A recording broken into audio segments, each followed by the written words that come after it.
We are making George Washington's hoe cakes today.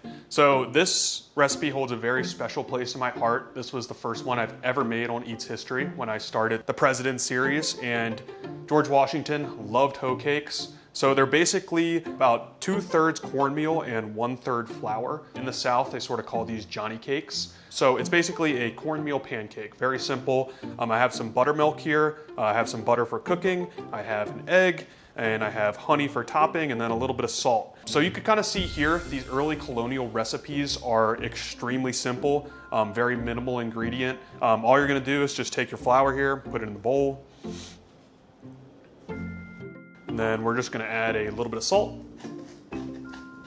And then we're gonna add our wet ingredients, so just a little bit of the buttermilk here.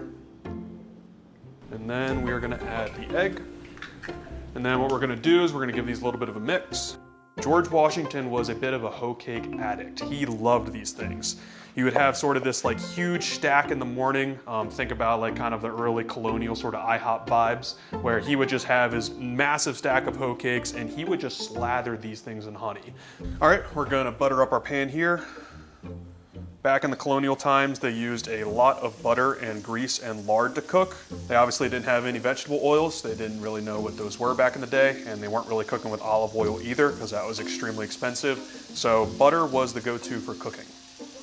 This is a very like early rustic sort of pancake. So in terms of like, if you go out to like IHOP or like Denny's now or whatever, it's like, you'll get very like light and fluffy and light batter. These for the most part are very, very just, I don't know, have a bit of a hard sort of like crunchy texture to it. So that's sort of what we're looking for right there. You see that crispiness around the edge and then a little crispiness in the middle here. So these are our hoe cakes.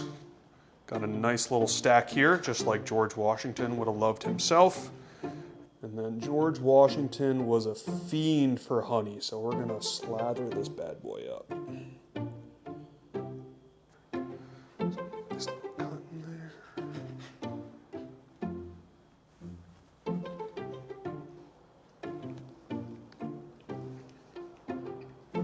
It's fantastic. They're delicious. They're fit for our first president. If you're celebrating America's 250, you know, give them a go. It's a fun breakfast idea.